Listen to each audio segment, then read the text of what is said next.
시청자 여러분, 안녕하십니까? 1월 10일 금요일 JTBC 뉴스 아침엔 시작합니다. 데이터 3법과 연금 3법을 비롯한 민생 법안 198건이 어젯밤 임시국회 본회의를 통과했습니다. 청년 기본법 제정안과 소상공인 기본법 제정안도 의결됐습니다. 자유한국당이 지난해 11월 29일 공직선거법 개정안과 검찰개혁법안 처리를 막기 위해서 본회의 상정이 예정됐던 안건 199건에 대해 무더기 필리버스터를 신청한 지 41일 만입니다. 한국당 의원들은 법무부의 검찰 고위급 인사에 반발하면서 본회의에 참석하지 않았습니다. 검경 수사권 조정을 위한 형사소송법 개정안은 어제 본회의에 상정만 된 상태입니다. 다음 주 월요일인 오는 13일 표결이 진행될 예정인데 그 전까지 여야의 협상이 이어질 것으로 보입니다. 한미일 고위급 안보 협의를 위해 미국 워싱턴을 방문한 정의용 청와대 국가안보실장이 트럼프 대통령을 만났습니다. 당초 예정에 없던 깜짝 면담이었습니다. 교착 상태에 빠진 북미 비핵화 협상의 해법과 남북 협력 증진 방안 등을 둘러싼 의견 교환이 이루어졌을지 관심을 모으고 있습니다. 전날 대국민 연설에서 이란에 대해 군사적 조치 대신에 경제 제재를 더하겠다고 한 트럼프 미국 대통령이 제재 확대를 승인했다고 밝혔습니다. 새로운 제재가 어떤 내용인지에 대해서는 공식적인 발표를 통해 알 수 있을 것으로 보입니다. 영국의 유럽연합 탈퇴, 이른바 브렉시트를 단행하기 위한 법안이 영국 하원의 최종 관문을 넘었습니다. 2016년 6월 브렉시트 국민투표 이후 3년 7개월 만입니다. 앞으로 상원을 거쳐 여왕의 재가를 얻으면 정식 법률이 됩니다. 그리고 유럽의회가 EU 탈퇴 협정을 승인하면 유럽의회가 있는 벨기에 현지 시간으로 2월 1일 0시를 기해 영국은 유럽연합과 작별하게 됩니다. 어젯밤 새해 첫 임시국회 본회의에서 데이터 3법과 연금 3법을 비롯한 민생 법안 198건이 처리됐습니다. 자유한국당이 지난해 11월 29일 공직선거법 개정안과 검찰개혁법안 처리를 막기 위해서 본회의 상정이 예정됐던 안건 199건에 대해 무더기 필리버스터를 신청한 지 41일 만입니다. 자유한국당 의원들은 법무부의 검찰 고위급 인사에 반발하면서 본회의에 참석하지 않았습니다. 네, 검찰 인사 파장이 국회로도 퍼져서 어제 오후로 예정됐던 본회의가 저녁에야 열리는 등 국회 일정에 영향을 미쳤는데요. 이 총리 후보자 인준에도 문제가 생길지 민주당이 걱정을 하고 있는 상황이고 그래서 검경 수사권 조정을 위한 형사소송법 개정안도 일단 어제는 상정만 하고 처리는 하지 않았습니다. 먼저 어제 일사천리로 통과가 된 민생 법안들 박준우 기자가 전합니다. 새해 첫 임시국회 본회의는 자유한국당이 불참한 가운데 열렸습니다. 한국당은 추미애 법무부 장관이 단행한 검찰 고위급 인사에 반발해 본회의 연기를 요구했습니다. 문재인 정권의 검찰 대학살 인사는 도저히 용납할 수 없는 범죄 행위입니다. 결국 한국당을 제외한 더불어민주당 등 여야 4+1 협의체는 의결 정족수 148석을 확보해 본회의를 열고 민생 경제법안 198건을 처리했습니다. 지난해 11월 29일 한국당이 패스트트랙 법안 처리를 막기 위해 본회의 상정 예정이었던 안건 199건에 대해 무더기 필리버스터를 신청한 지 41일 만입니다. 본회의에서는 지난 2018년 11월 여당 주도로 발의됐지만 1년 2개월 넘게 표류하던 데이터 3법이 통과됐습니다. 가명 처리된 개인정보를 연구 목적으로 활용할 수 있게 한 데이터 3법은 재계가 빅데이터 산업 활성화를 이유로 입법을 요구했던 법입니다. 기초연금과 장애인연금 기초급여액 월 30만 원 지급 대상을 늘리는 내용 등을 담은 연금 3법도 국회 문턱을 넘었습니다. 청년 정책의 체계적 추진을 위한 청년 기본법 제정안, 소상공인 지원과 보호책을 담은 소상공인 기본법 제정안도 의결됐습니다. 청년 기본법을 대표 발의한 한국당 신보라 의원은 홀로 찬성 토론에 나서 민주당의 본회의 강행을 비판하기도 했습니다. 체육계 성폭력 방지를 위한 국민체육진흥법, 영창제도 폐지를 담은 군인사법 개정안 등도 통과됐습니다. JTBC 박준우입니다. 검경 수사권 조정을 위한 두 가지 법안 가운데 하나죠. 형사소송법 개정안이 어제 국회 본회의에 먼저 상정됐습니다. 자유한국당이 본회의에 불참하면서 필리버스터는 진행되지 않았고 표결 역시 보류됐습니다. 여야는 다음 본회의가 예정된 오는 13일까지 막판 협상을 진행할 것으로 보입니다. 계속해서 박준우 기자가 보도합니다. 지난해 4월 말 패스트트랙으로 지정된 지 8개월여 만에 형사소송법 개정안이 본회의에 상정됐습니다. 이 법안에 대해 필리버스터를 신청했던 자유한국당이 본회의에 참석하지 않으면서 자연스레 필리버스터도 진행되지 않았습니다. 민주당도 형사소송법 개정안을 곧바로 표결하지 않았고 본회의가 정회되면서 여야 간 필리버스터 대치는 일단락됐습니다. 민주당으로선 정세균 국무총리 후보자 인준 표결을 앞두고 한국당을 최대한 자극하지 않겠다는 의도입니다. 한국당 역시 총선 국면에서 필리버스터를 이어갈 경우 실익이 없다고 판단한 것으로 보입니다. 다만 다음 본회의가 예정된 13일까지 여야는 형사소송법 개정안을 두고 막판 줄다리기를 벌일 예정입니다. 형사소송법 개정안의 핵심은 경찰의 1차 수사 재량권을 늘리고 검찰의 수사지휘권을 폐지하는 겁니다. 경찰이 1차 수사 종결권을 갖고 무혐의 판단 시 검찰 송치 없이 수사를 종결할 수 있게 했습니다. 제한이 없었던 검찰의 직접 수사 범위도 부패범죄, 경제범죄 등으로 제한됩니다. 그동안 수직적 관계였던 검찰과 경찰의 관계를 상호 협력 관계로 바꾼다는 목적입니다. 경찰은 개정안이 통과되면 이중조사가 줄어 국민 불편도 줄어든다는 입장이지만 검찰은 경찰 수사의 오류를 바로잡을 수 없게 된다며 맞서고 있습니다. JTBC 박준우입니다. 법무부가 이틀 전 문재인 대통령의 재가를 받아 단행한 검찰 고위급 인사의 후폭풍이 거셉니다. 일단 윤석열 검찰총장은 하던 수사를 계속해서 지휘할 생각인 것으로 취재됐습니다. 다만 공식 입장은 밝히지 않고 있습니다. 추미애 법무부 장관은 총장의 의견을 듣지 않고 인사를 했다는 지적에 대해서 오히려 검찰총장이 자신의 명을 거역했다고 반박했습니다. 송우영 기자입니다. 대검은 윤석열 총장의 참모들이 모두 교체되는 인사안이 발표된 뒤 공식 반응을 내놓지 않았습니다. 하지만 속은 불편합니다. 6개월 만에 교체됐고 총장 의견도 듣지 않아 명분이 없는 검찰 힘 빼기라는 겁니다. 대검을 떠나게 된 한 검사장은 가라니까 어쩔 수 없이 가야 하는 처지라며 진행하던 수사를 더는 지휘하지 못하게 됐다고 말했습니다. 일선 검사들은 노골적인 수사 방해라는 주장도 합니다. 서울중앙지검의 한 부장검사는 정권을 향해 수사한 자는 좌천된다는 메시지를 명확하게 준 걸로 본다고 밝혔습니다. 하지만 검사들이 줄사표를 내는 등의 움직임은 없습니다. 윤 총장이 하던 수사를 계속해야 한다는 의사를 밝힌 만큼 인사에 따르겠다는 분위기입니다. 검찰 내부망에는 이번 인사가 낯설지만 검찰이 바로 서는 데 도움이 될 거라며 어느 정도에서 수사에 착수하고 마무리해야 수사 정당성 혹은 수사 미진의 비난을 피할 수 있는지 등을 논의하자는 글도 올라왔습니다. 또 임박한 차장과 부장검사급 중간 간부 인사와 평검사 인사를 지켜보자는 분위기도 있습니다. JTBC 송우영입니다. 추미애 법무부 장관은 어제 국회에 출석했습니다. 이번 검찰 인사에 대해 문제가 없었다고 거듭 밝혔습니다. 황예린 기자가 추 장관의 답변들을 정리해드립니다. 어제 국회에 출석한 추미애 장관은 검찰 인사 과정에 아무 문제가 없다고 잘라 말했습니다. 제가 위반한 것이 아니고요. 검찰총장이 저의 명을 거역한 것입니다. 인사 의견을 내라라고 했음에도 불구하고 검찰 인사위 30분 전에 윤석열 총장을 부른 것에 대해서도 마찬가지였습니다. 32명이고 또 그 정도면 충분히 총장이 의견을 내실 수 있는 시간이다라고 봤습니다. 지역 편중 인사란 지적에도 맞섰습니다. 특히 인사가 친노, 친호남 인사로 딱 치워졌습니다. 그렇지 않습니다. 지역 안배를 하고. 다른 야당들이 비판 논평을 내는 가운데 정의당도 우려를 표시했습니다.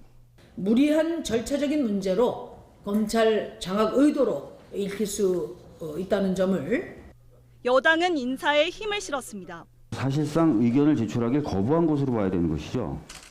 JTBC 황예린입니다. 한미일 고위급 안보 협의를 위해 미국 워싱턴을 방문한 정의용 청와대 국가안보실장이 트럼프 대통령을 만났습니다. 당초 예정에 없던 깜짝 면담이었습니다. 교착 상태에 빠진 북미 비핵화 협상의 해법과 남북 협력 증진 방안 등을 둘러싼 의견 교환이 이루어졌을지 관심을 모으고 있습니다.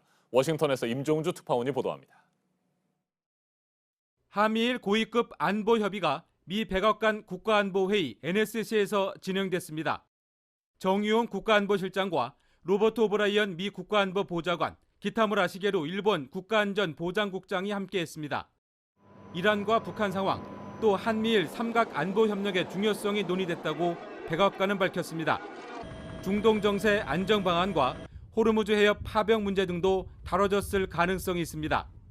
정 실장은 기타무라 국장과 함께 트럼프 대통령도 만났습니다.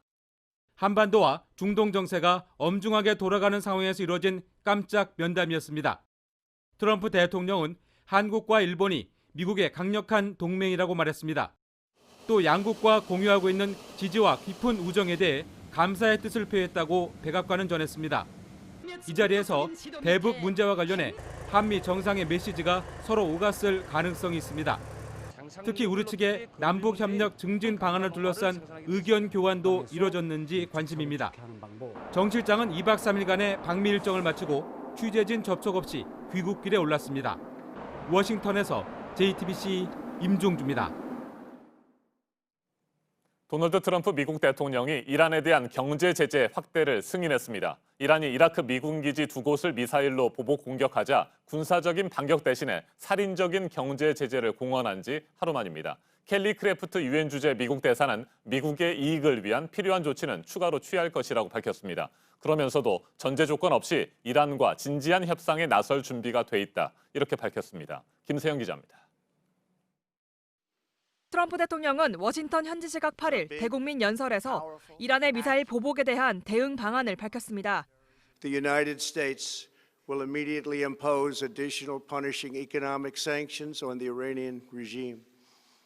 These powerful sanctions will remain until Iran changes its behavior. 그리고 하루 만에 재무부와 함께 이란에 대한 강력한 경제 제재를 승인했습니다.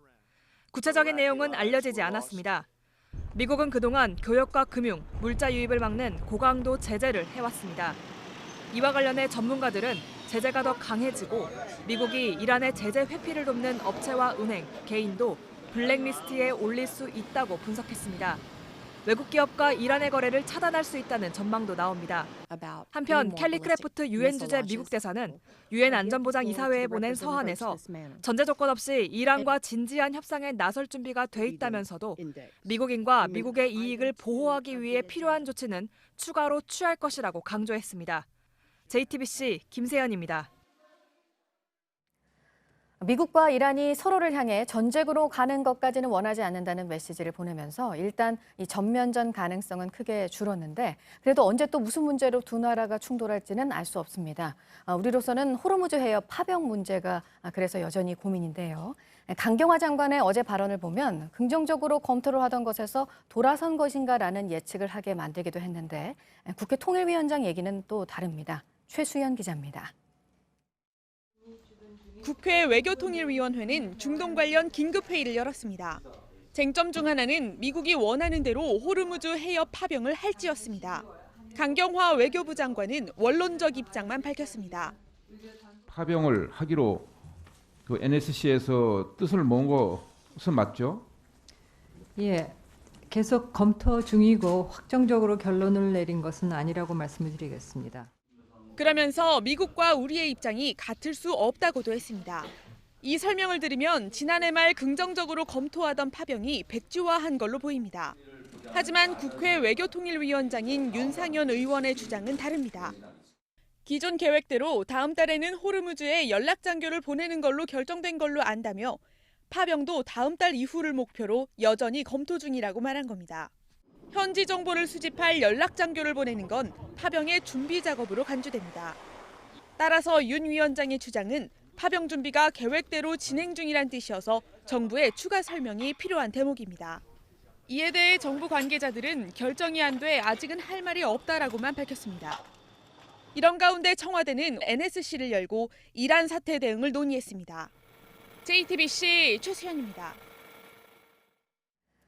네, 말씀드린 대로 미국과 이란 간의 정면 충돌은 피했다 하더라도 두 나라 사이의 먹구름이 완전히 사라진 건 아니라는 걸 보여주는 일들은 계속 나오고 있습니다. 얼마 전에 이란에서 우크라이나 여객기가 추락을 한 게 무슨 이유였는지를 두고 두 나라가 또 다른 주장을 하고 있습니다.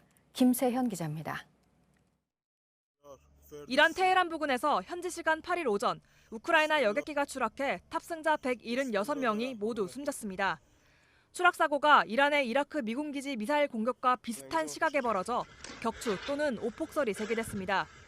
이에 대해 모하마드 에슬람이 이란 도로도시개발부 장관은 기계적 결함이 원인이라고 말했습니다. 여객기가 공중에서 폭발하지 않았고 불이 먼저 붙고 땅에 떨어지면서 폭발했다는 겁니다. 하지만 트럼프 미국 대통령은 누군가 실수를 했을 수 있다고 개인적으로 의심한다면서 격추설을 제기했습니다. 미 당국자들도 위성 자료를 근거로 여객기가 미사일에 피격됐을 가능성이 매우 높다고 주장했습니다. 한편 사고 원인을 조사 중인 우크라이나 측은 여객기가 피격됐을 가능성을 분석 중입니다. 러시아가 2007년 이란에 공급한 걸로 알려진 토르 미사일의 잔해가 사고 현장 부근에서 발견됐다는 정보가 인터넷에 올라왔기 때문입니다. JTBC 김세연입니다.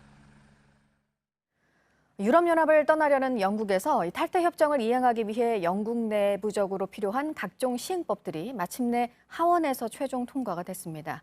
이 브렉시트와 관련해서 의회의 벽이 그간 참 높았었는데 이제 EU 탈퇴 조건들을 받아들였다는 의미입니다. 안태훈 기자입니다. 영국과 유럽연합 EU가 합의한 협정을 이행하기 위한 EU 탈퇴 협정 법안이 영국 하원을 최종 통과했습니다. The ayes to the right, 330. The noes to the left, 231. So the ayes have it. EU 탈퇴 협정 법안은 영국 내부적으로 필요한 각종 시행법을 말합니다. 기존 EU 회원국이 지켜야 할 법률을 영국 내 법률로 대체하고 재정 분담 등 브렉시트 합의안에 대한 법적 효력을 제공하기 위한 것입니다. 하원을 최종 통과한 탈퇴 협정법은 이제 상원을 거쳐 여왕 재가를 얻으면 마무리됩니다. 다만 상원에서 법안을 수정하면 하원에서 다시 승인을 받아야 합니다. 이와 별도로 유럽의회가 EU 탈퇴 협정을 승인하면 유럽의회가 있는 벨기에 현지 시간으로 2월 1일 0시를 기해 영국은 EU와 작별하게 됩니다. 앞서 영국은 2016년 6월 실시한 브렉시트 국민투표에서 52%가 EU 탈퇴에 찬성했습니다. 지난해 7월 취임한 보리스 존슨 총리는 EU와 합의에 도달했지만 의회의 벽에 부딪혔습니다. 이후 의회 예산과 조기 총선 카드를 빼든 존슨 총리의 보수당은 지난달 총선에서 하원 과반 의석을 확보했습니다. JTBC 안토니입니다. 네, 앞서도 전해드렸지만 미국과 이란 사이의 긴장감이 어쨌든 높은 상황이라서 갈등을 일으킬 만한 사건 하나하나를 또 예민하게 보게 됩니다. 이라크 내 대사관 밀집 지역에 이어서 미군 기지 인근에 또 로켓포가 떨어졌다고 하는데요. 보도국 연결해서 알아보겠습니다. 이재승 기자, 역시 누가 그랬는지는 밝혀지지 않은 거죠? 네. 현지 시간 9일 밤에 이 바그다드에서 북쪽으로 80km 떨어진 알-발라드 공군기지 인근에 로켓포 한 발이 떨어졌습니다. 로켓이 어디서 날아왔는지는 아직 확인되지 않고 있고요. 또 인명피해는 없는 것으로 전해졌습니다. 이번 로켓포 공격을 받은 이 발라드 공군기지는 이라크 안에 있는 가장 큰 미군 공군기지로 미군 병력과 병참 지원부대 아나콘다가 머물러 있는 곳으로도 알려져 있습니다. 미군 기지 주변이나 또 미군 기지가 공격을 받은 것은 이번만이 아닌데요. 지난 4일에도 발라드 기지와 미 대사관이 있는 바그다드 그린존이 공격을 받은 바 있습니다. 당시에는 발라드 기지 건물들이 손상을 입었습니다. 네, 미국과 이란 간의 이 갈등이 북한 문제에 또 어떤 영향을 미칠지도 요즘 관심입니다. 북한이 지렛대를 얻게 됐다는 미국 언론에서의 평가가 나왔네요. 네, 뉴욕타임스의 칼럼니스트 니콜라스 크리스토프가 한 말입니다. 크리스토프는 트럼프 미국 대통령이 한꺼번에 두 가지 국제안보 위기를 감당하는 것을 꺼린다는 점을 북한은 알고 있다고 했습니다.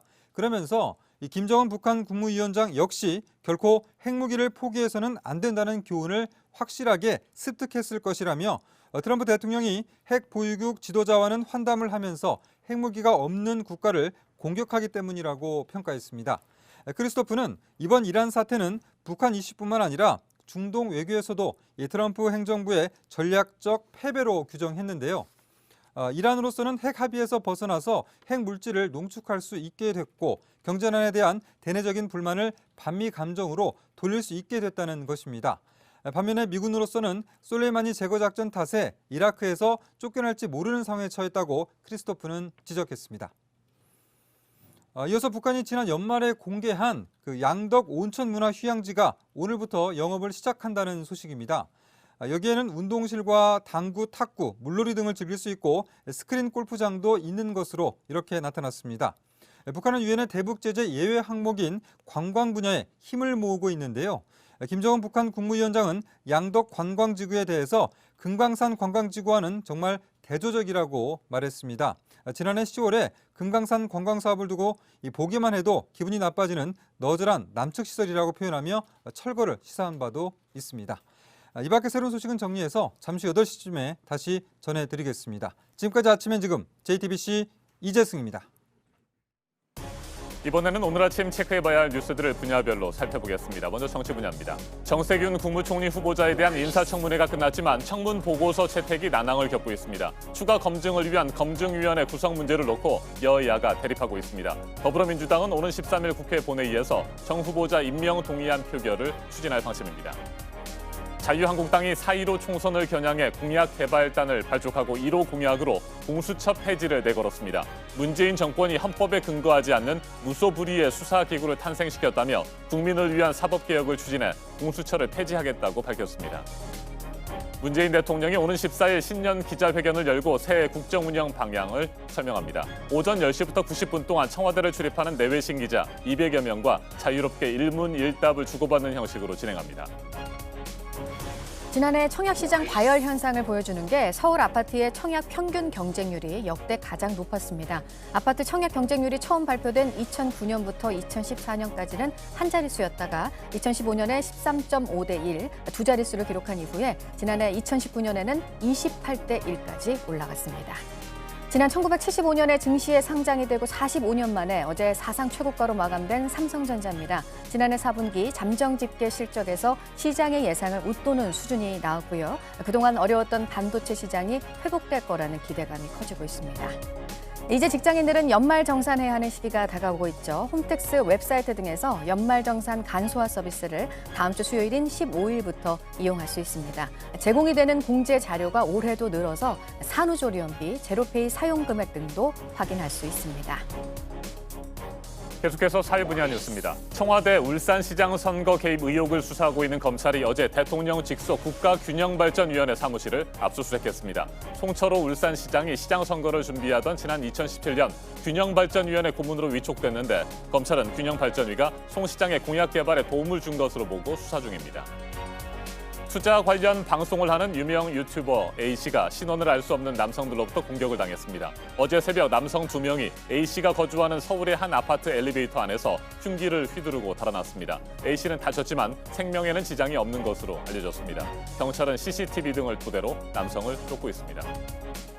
어제 오후 세종시의 한 양계장에서 불이 났습니다. 양계장 3동 가운데 2동이 모두 불탔고 닭 2만여 마리가 폐사했습니다. 경찰이 화재 원인과 정확한 피해 규모를 조사하고 있습니다. 남북 불교계가 새해 인사를 주고받았습니다. 북한의 대표 불교단체인 조선불교도연맹 중앙위원회가 조계종 앞으로 새해 인사를 담은 서신을 먼저 보냈고 조계종도 답을 했습니다.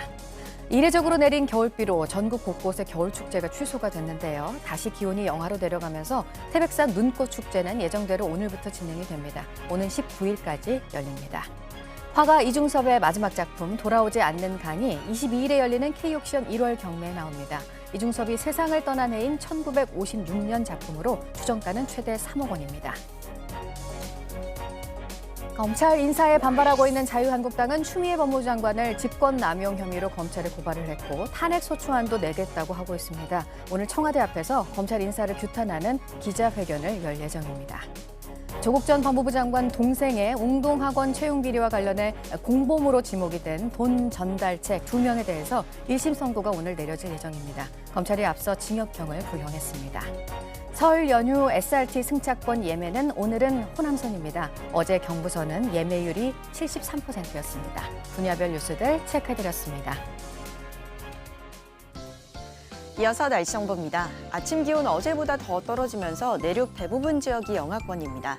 낮 기온은 더 올라서 일교차가 10도 이상 벌어지는 곳도 많겠습니다. 날이 추워졌지만 공기질은 계속 좋지 않습니다. 어제보다 더 탁해지면서 중부와 경북 지역 중심으로 나쁨 수준 예상됩니다. 중부 내륙 중심으로 아침까지 안개도 짙겠고요. 경북을 제외한 남부지방은 대체로 맑은 가운데 가끔 구름 많겠습니다. 오늘 낮 기온은 서울이 4도, 대구 8도, 광주가 9도에 그치겠고요. 강릉과 부산은 10도를 웃돌겠습니다. 북한은 해주와 개성이 4도, 함흥이 8도로 우리나라보다 쌀쌀하겠습니다. 내일 아침은 오늘보다 기온이 높겠고요. 밤에는 제주도에 비 소식이 있습니다. 기상정보였습니다.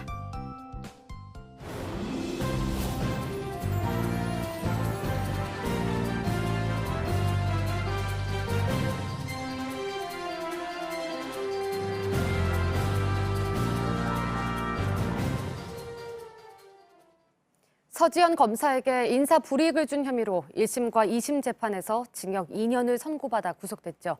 안태근 전 검사장에 대해 대법원이 무죄 취지로 판결을 내리고 풀어줬습니다. 서 검사는 납득하기 어렵다고 했습니다. 최윤경 기자의 보도입니다. 안태근 전 검사장은 법무부 검찰국장이던 2015년 8월 서지현 검사를 통영지청으로 발령냈습니다. 작은 규모의 여주지청에서 또다시 지청으로 발령내는 이례적 인사를 한 겁니다. 검찰은 안 전 검사장이 서 검사를 성추행했고 이를 덮기 위해 인사 불이익을 줬다고 의심했습니다. 1심과 2심 재판부는 징역 2년을 선고했습니다. 성추행과 인사 불이익이 모두 있었다고 인정했습니다. 하지만 대법원의 판단은 달랐습니다. 대법원은 인사권자에겐 상당한 재량이 있다고 했습니다. 통영지청 발령을 재량권 행사로 본 겁니다. 이례적인 인사지만 원칙을 어겼다고 보기 어렵다면서 1, 2심 판단을 뒤집었습니다. 대법원이 무죄 취지 판결을 하면서 구속 상태였던 안 전 검사장은 풀려났습니다. 서지현 검사는 선고 후 자신의 페이스북에 유례없는 인사보복을 재판부가 재량이라고 판단했다며 납득하기 어렵다고 썼습니다. 직권남용 범위를 지나치게 좁게 해석해 면죄부를 준 것이라고도 지적했습니다. JTBC 최윤경입니다. 어제 오후 5시 20분쯤 전북 전주시 동산동의 8층짜리 아파트 2층에서 불이 났습니다. 불은 20여 분 만에 꺼졌고 아파트 내부와 가전집기 등을 태워 소방서 추산 900여만 원의 재산 피해가 났습니다. 화재 당시 집 안에 사람이 없어 인명피해는 발생하지 않았습니다. 경찰과 소방당국은 아파트 주방에서 불이 시작된 것으로 보고 정확한 원인을 조사하고 있습니다. 르노 삼성자동차가 노조의 계속된 파업을 이유로 부분적인 직장 폐쇄에 나섰습니다. 노조가 지난 8일부터 이틀째 기습 파업에 들어가자 사측은 어제부터 야간 직장 폐쇄를 결정했습니다. 사측은 다만 주간에는 파업 불참자를 대상으로 생산 라인 근무가 가능하도록 했습니다. 삼성차 노사는 지난해 말 예고 파업 이후 새해 들어서도 기본급을 둘러싸고 이견을 좁히지 못하고 있습니다.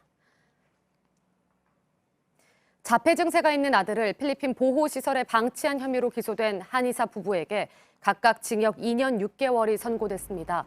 부산지방법원은 피고인들은 아이 교육을 위한 조치라고 주장하지만 아동이 느꼈을 고립감이나 버림받았다는 감정을 제대로 헤아리지 못했다면서 정상적인 보호와 부양 의무를 다했다고 보기 어렵다고 양형 이유를 설명했습니다. 이들 부부는 지난 2014년 당시 10살이던 아들을 필리핀 마닐라에 있는 아동보호시설에 맡긴 뒤 4년 넘게 연락을 끊고 유기한 혐의를 받고 있습니다. 정치 사회적으로 논란이 뜨거운 이슈에 대해 다양한 목소리를 들어보는 맞짱 토론 시간입니다. 오늘은 자유한국당이 불참한 가운데 어제 저녁에 열린 반쪽짜리 임시국회 본회의 짚어보겠습니다. 추미애 법무부 장관이 이틀 전 문재인 대통령의 재가를 받아 단행한 검찰 고위급 인사 후폭풍도 살펴보겠습니다. 먼저 출연자들을 소개해드립니다. 제 오른쪽입니다. 우원식 더불어민주당 의원 나오셨습니다. 네, 안녕하세요. 네, 안녕하십니까? 네, 그리고 제 왼쪽입니다. 주호영 자유한국당 의원입니다. 예, 안녕하십니까? 네, 어서 오십시오. 데이터 3법과 연금 3법 등 198건의 민생 법안이 어젯밤 국회 본회의를 통과했습니다. 자유한국당이 지난해 11월 29일 공직선거법 개정안과 검찰개혁법안 처리를 막기 위해서 본회의 상정이 예정됐던 안건 199건에 대해 무더기 필리버스터를 신청한 지 41일 만입니다. 한국당 의원들은 법무부의 검찰 고위급 인사에 반발하면서 본회의에 참석하지 않았습니다. 토론 시작하겠습니다. 먼저 주호영 의원께 질문을 드리겠습니다. 자유한국당도 민생 법안 처리에 대해서는 그 필요성을 공감하셨잖아요. 네, 그렇습니다. 네, 그래서 검찰 고위급 인사에 대해서 필리버스터도 처리하기도 했고 네. 어제는 저희들이 본회의에 참여하지 않았는데 어차피 이 4+1로 통과가 예상됐기 때문에 네. 저희들이 참여하나 안 하나 결과는 통과로 예상했기 때문에 항의를 하는 뜻에서 참여를 하지 않았죠. 네, 검찰 고위급 인사에 반발하는 차원이다. 뭐 이런 얘기도 있었습니다만 그렇습니다. 그렇더라도 민생 법안 처리에 참석해서 표결을 하자 뭐 이런 의견은 없었습니까?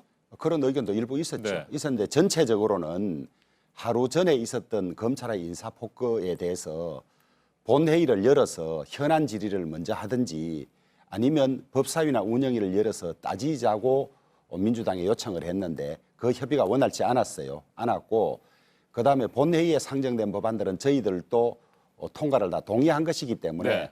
참여하나 안 하나 모양새의 차이만 있지 결론에는 영향이 없었죠. 네, 검찰 고위급 인사에 대한 구체적인 얘기는 잠시 후에 하도록 예. 하고요. 우원식 의원님, 어제 민생 법안들이 처리가 됐습니다. 어떻게 평가하십니까?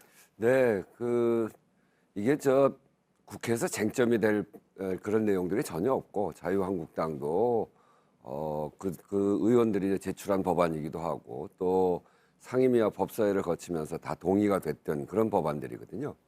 그것을 지난번에 필리버스터에서 묶어가지고 그 법안들의 통과를 막았는데 지금은 이제 풀어주긴 했습니다. 네. 그래서 어제 통과시키긴 했는데 아무리 다른 현안이 있다고 하더라도 민생 법안은 국회에서 여야가 같이 통과시키는 게 국민들에 대한 도리라고 생각합니다.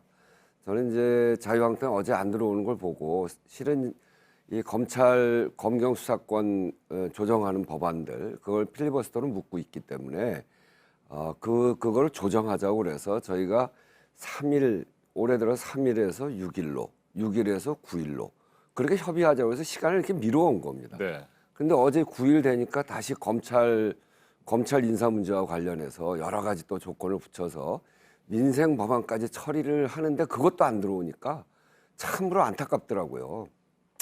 신보라 의원이 본인이 낸 청년 기본법 그거는 신보라 의원만 들어와서 본인만 표결을 했어요.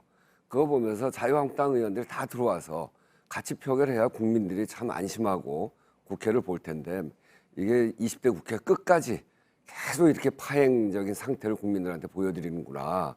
그런 점에서 국민들께서 참 죄송스러운 그런 장면들이었습니다. 아니, 민주당이 뭐 다른 야당들과 저희들은 기분 나쁘게 듣겠지만 야합해서 4+1이라는 걸 가지고 마음대로 밀어붙이는데 아니 들어와서 우리가 모양새를 갖춰줄 필요가 뭐 있느냐. 어차피 통과될 건데 플러스 지금 온 언론이든 국민이 지금 난리가 났지 않습니까? 이게 도대체 민주국가냐.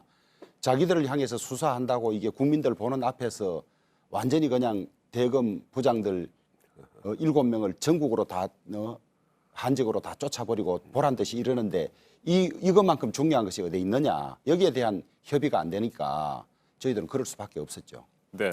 언제 민주당이 무슨 뭐 모양새를 생각해서 야당 자유한국당 배려를 했습니까? 숫자만 되면 다 밀어붙이는 거지. 아니 그게 4+1이 원래부터 있었던 게 아니고요.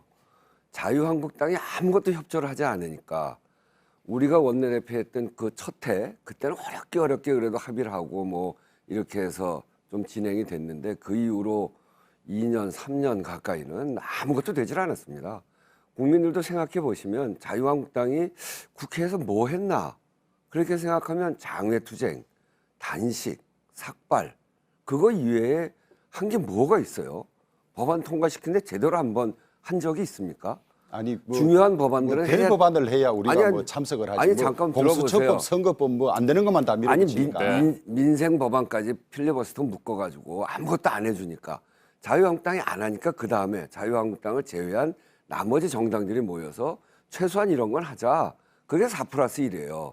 그러니까 민주당이 밀어붙였기 때문에 자유한국당이 나간 것이 아니라 자유한국당이 나가서 안 들어오니까 나머지 정당들이 모여서 한 게 4+1. 아니, 그렇게 말씀하시면 안 되죠. 그래서 저 공수처법 받으려고 선거법 내주고 예산 몽땅 갈라주고 야합한 것을 뭐 그런 식으로 협조 안 해서 그런다고 그렇게 이야기하면 안 되죠. 그럼 민생 법안까지 왜 필리버스터를 묶습니까? 아니, 민생 법안 필리버스터는 우리가 11월 29일 날 다 풀어준다고 했음에도 불구하고 민주당하고 의장이 못 들어온 거 아닙니까? 아니, 다 풀어준다고 한 적이 없어요. 이제야 풀었지. 왜 풀어준다고 한 적이 없어요? 40 며칠 지나서야 우리가 겨우 우려한 것처럼 순서를 바꾸어서 자기들이 원하는 것만 먼저 빼나올까 봐 그걸 못하도록 일단 필리버스터 걸어놓고 민생 법안은 풀어주겠다 들어오라 했는데 자기들이 못 들어왔어요. 그러니까 이제 우리가 이렇게 토론을 하는데 결국은 국민들이 어떻게 보느냐 그런 문제 아니겠어요? 아니, 그렇죠. 예. 사실은 이게 정권이 들어서서 2년이 넘어서 3년이 되고 그러고서 치르는 총선에서는 여당이 이긴 적이 별로 없어요. 우리가 이긴다는 게 아니라 지금 국민들은 정권 심판보다는 야당 심판 목소리가 훨씬 큽니다. 그게 왜 그러냐면 국회 운영을 이렇게 파행으로 계속 끌어왔기 때문에 그래요. 저희도 야당을 해봤습니다만 야당은 여당에 대해서 견제를 해야죠. 그게 기본입니다. 그런데 견제하는 그 방향과 자세는 국민들 보시기에 적합한, 국민들한테 눈살 찌푸러지지 않게, 그래서 장외투쟁을 하더라도 화끈하게 굵고 짧게 하는 겁니다. 국민들 의견을 모아서 정말 부당하다고 할 때 확 장외투쟁하고 그러고 명분을 잘 찾아서 다시 국회로 들어오는 거거든요. 우리가 야당일 때 늘 그렇게 했어요. 근데 야당 연습이 잘 안 되신 것 같아. 아니 우리도 그런 거 잘 알아요. 잘 아는데 조금만 심정이 건건마다 장외투쟁은 안 할 수 없도록 형편없는 법안, 대한민국 체제 자체를 바꾸는 그런 일들을 계속하니까 우리도 그럴 수밖에 없다고. 장외투쟁이 얼마나 힘들고 어려운 일인지 잘 알지 않습니까? 제가 아주 버릇이 개입할 됐습니다. 시간이 된 것 같습니다. 충분히 두 분께서 공방을 벌이셨고요. 제가 개입하지 않으면 하루 종일 이 토론을 하실 것 같습니다. 다음 주제로 좀 넘어가야 될 것 같아요. 어제 임시국회 본회의에 상정이 됐습니다. 검경 수사권 조정안 관련 법안 2건 가운데 형사소송법 개정안이 상정이 됐고요. 더불어민주당은 상정하고 곧바로 표결하지 않았어요. 이건 왜 그렇습니까? 그거는 어제 이제 필리버스터에 걸려 있는 거죠. 그래서 필리버스터를 할 의원이 있냐 할 때 아무도 없어서 토론 종결까지는 했습니다. 그 얘기는 뭐냐면 아직도 자유한국당을 우리는 파트너로 생각한다, 그런 얘기입니다. 13일 날 본회의를 하기로 했으니까 표결을 충분히 할 수 있음에도 불구하고 지금 오늘 금요일, 내일 토요일, 일요일까지 충분히 더 자유한국당이 내놓을 의견이 있으면 더 토의하고 토론해서 가급적이면 우리가 서로 합의하는 그런 방안들은 만들어서 내놓자. 그래서 저희는 아직도 자유한국당이 저렇게 하고 있음에도 불구하고 파트너로 인정하고 더 토론하자는 자세를 갖기 위해서 그런 마음, 그런 태도의 표현을 그렇게 표현한 겁니다. 네. 아마 이런 과정에도 여야 원내 대표들끼리 이 법을 어떻게 하자고 논의는 좀 되고 있는 것 같아요. 그래서 13일까지 시간적인 여유가 있으니까 이 법안에 관해서 협상하고 조정할 여지가 있는지를 아마 보는 쪽으로 이야기 정도는 된 것 같고, 어제도 보십시오. 이 필리버스터 신청된, 또 더구나 우리나라 사법 체계의 근간을 바꾸는 이런 일을 어제는 또 그 법안을 제일 뒤에 넣어서 필리버스터 할 사람 있냐 그랬어요. 해본들 한 2시간 남짓인데, 그러니까 멋대로 하는 거죠. 의장하고 민주당이 짜서. 예를 들면 이것을 필리버스터 할 충분한 시간을 우리에게 줬다면 국민들에게 이 법이 뭐가 문제인지를 알릴 텐데 한두 시간 주고 딱 입 닫고 그다음에 표결하겠다. 여기에는 우리가 참여할 필요가 없다는 거죠. 그런 생각도 하나 있었고, 그다음에 두 번째로는 조금 전에 말씀드린 대로 또 검찰과 여당과 저희 자유한국당 사이에 이 지금 형사소송법이 시행됐을 때 어떤 문제가 있는지 조금 조정하고 있는 단계인 것 같아요. 그래서 아마 어제는 필리버스터를 안 한 걸로 알고 있습니다. 네. 충분한 시간이 확보되지 않아서 필리버스터를 하지 않았다. 이 말씀은 앞으로 시간이 확보된다면 검찰청법 개정안 등에 대해서는 필리버스터를 할 생각이 여전히 있다, 이런 그럴 말씀이십니까? 가능성도 있습니다. 저희들이 필리버스터라고 하니까 이게 이제 합법적 의사진행 방해 혹은 무제한 토론이라고 되어 있는데, 국민들이 막상 이런 논란에 대해서 자세히 파악을 못하고 계셔요. 왜냐하면 사법개혁특위라든지 법사위를 거치면서 이게 충분히 논란이 되지 않았거든요. 그래서 이런 점을 국민들에게 설명하고 알린다는 차원에서도 저희들은 충분한 시간을 가질 필요가 있기 때문에 지금 나머지 법안, 검찰청법이나 이런 데 대해서 저희들이 필리버스터를 안 하기로 다 결정한 것은 아닙니다. 상황을 보아가면서. 그렇다면 필리버스터 대치 국면이 완전히 끝났다, 이렇게 할 수가 없는 그렇습니다. 상황이군요. 네. 우원식 의원님 어떻게 생각하세요? 시간을 안 줘서 안 했다고 그러시는데 그게 아니고요. 어제 검찰청 검경 수사권 형사소송법 개정안 그거를 올린 시간이 한 9시 40분쯤 됐어요. 그러니까 그러고서 자유한국당 의원들이 본회의에 대기하고 있거나 아니면 바깥에 있으면 그런 상황이면 얼른 들어와서 필리버스터 하겠다 그러면 되는 거거든요.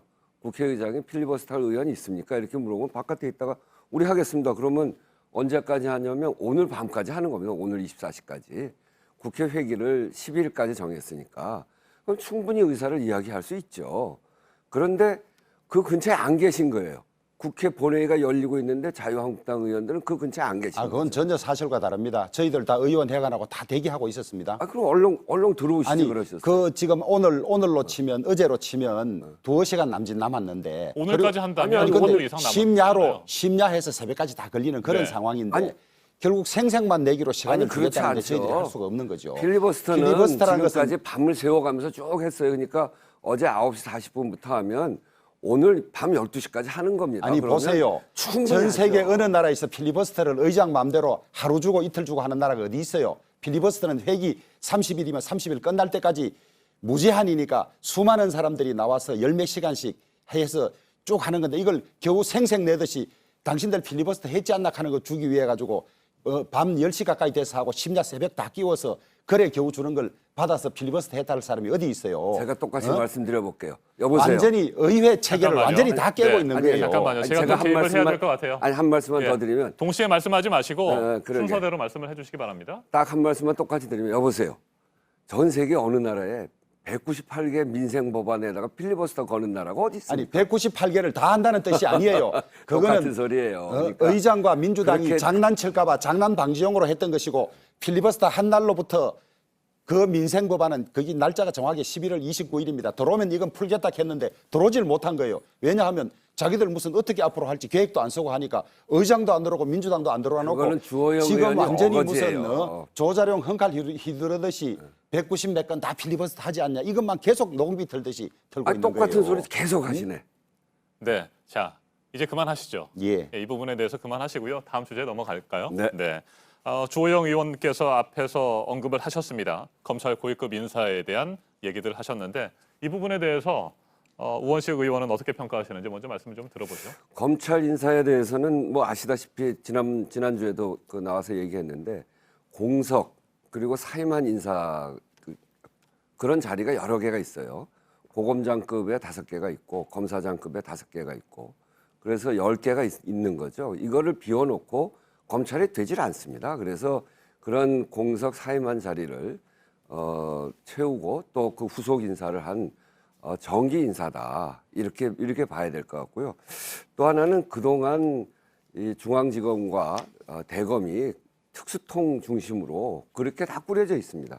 그 부분에 대해서 윤석열 검찰총장이 이제 그런 인사를 쭉 해왔는데 그렇게 꾸려진 거에 대해서 자유한국당도 작년 7월 달에 그거는 특수통으로만 꾸려진 건 문제가 있다 이렇게 비판한 적도 있습니다. 네. 그래서 그동안 충분히 평가받지 못한 현장의 유능한 검사들도 평가를 하고 그리고 어느 특정한 부서나 특정한 기수나 그리고 특정한 업무에 종사하는 사람들만이 아니라 여러 부서에 있는 그리고 형사, 공판검사 이런 사람들도 자기 자리를 잘 잡아준 그런 균형 인사다 이렇게 먼저 말씀드립니다.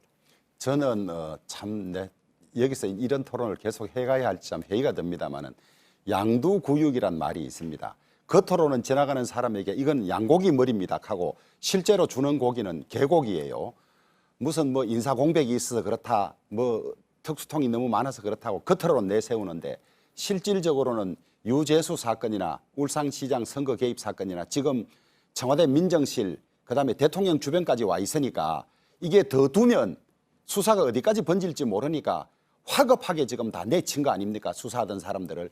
대검 총장 보좌하는 8명 중에 임기가 보장됐고 공모한 감찰부장 빼고 7명을 몽땅 다 한직으로 거의 다 흩었습니다. 흩고 국민들이 무슨 바본 줄 아는가 봐요. 백주 대낮에 어디다 대고 수사를 하려고 해 하면서 그냥 검찰을 패리기 친 거 아닙니까? 이런 독재가 어디 있습니까? 그런데 저렇게 강변을 하고 있으니까 우리 국민들 알기를 무슨 저렇게 말하면 국민이 믿을 줄 아는가 봐요. 윤석열 검찰총장이 모든 수사를 지휘합니다. 윤석열 검찰총장은 그 자리에 그대로 있어요. 어제도 인사 이후에 바로 유재수 사건 관련해 가지고 그 국가균형발전위원회를 압수수색을 했습니다. 검찰은 수사를 그대로 해가고 있는 겁니다. 중요한 것은 지금 새롭게 그분들 이외에는 아무도 그러면 수사를 못하냐. 지금 충분히 그 유능한 인재들이 그 자리에 또 들어간 겁니다. 그래서 지금 저렇게 얘기하면 지금 수사한 사람들 이외에 그 이외의 검사는 수사를 하지 못하는 사람들이다. 이렇게 모욕하고 있는 겁니다. 아니, 청와대와 검찰로 볼 때는 유능한 사람이지. 아니 가서 잠깐 수사를 방해한 사람들. 얘기를 들어보세요. 듣고요. 그래서 이미 그 수사는 그대로 진행되고 있고 또 거기에 있는 사람들이 다 그러면 한직으로 간 것인가? 그렇지 않습니다. 그중에 상당수의 사람들은 지검장급으로 또 고검장급으로 승진해서 갔습니다. 이 공무원들에게 승진이라고 하는 게 또 얼마나 중요합니까? 그리고 아까 얘기한 대로 빈자리도 채워야 되고 또 더 나아가면 이번 그 조국 사건을 비롯해서 몇 가지 사건에 또 불찰도 있어요. 잘 아시겠습니다만 정경심 교수의 사건에 같은 경우에는 한 사건을 2개 재판을 하고 있습니다. 이게 얼마나 이상한 일입니까? 조국 교수의 같은 경우에도 11개 건으로 기소를 했는데 그중에 보면 뇌물죄 이런 것도 600만 원 뇌물입니다. 그것도 네. 참 이상하죠. 장학금을 쭉 받았는데 그중에 일부만 또 뇌물이라고 그러고 그리고 그 아들의 오픈북 이것도 기소를 하고 그러면서 이건 너무 과잉 수사다, 과잉 기소다라고 하는 사회적 시각이 있습니다. 그런데다 또 좀 더 얘기를 해보면 이 정부와 관련된 조사에 비해서 자유한국당 팩트 조사나 또 거기에 관련돼 있는 조사를 제대로 하는 이런 균형도 제대로 맞추고 있는가라고 하는 점에서 여러 가지 시각이 있습니다. 그래서 그런 것들에 대한 종합적인 평가와 함께 또 비어있는 자리도 메꾸고 여러 부서에 있는 사람들을 고르게 그 인재를 등용하는 그런 과정에서 이루어진 그런 인사죠. 네, 알겠습니다. 여기까지 듣도록 하겠습니다. 이 부분도 제가 두 분에게 그냥 토론을 맡겨드리면 시간이 계속 흐를 것 같아서 제가 짧게라도 저 주장에 대해서 반박을 해야 그러니까요. 되니까. 제가 이 부분에 대해서 관련 질문 하나를 더 드릴 테니까 그때 답변을 하시기 바랍니다. 이번 검찰 인사 후폭풍의 핵심 쟁점은 이건 것 같습니다. 과연 이번 인사가 청와대를 향한 검찰 수사를 무력화시키는 것이냐 아니냐 이 부분이거든요. 이게 쟁점일 것 같아요. 이 부분에 대해서 답변을 하시고 다음 주제로 넘어가겠습니다. 저는 이번 인사를 보고 청와대와 민주당이 무엇을 겁내는지 국민들에게 다 보여줬다고 생각해요. 칼끝이 딱 청와대 턱 밑에까지 오니까 지금 이렇게 다 흩쳐버리고 패대기를 쳤는데 해방 이후에 여당 대표를 지낸 사람을 현직 의원을 총선을 앞둔 시기에 법무부 장관으로 보낸 적이 없습니다.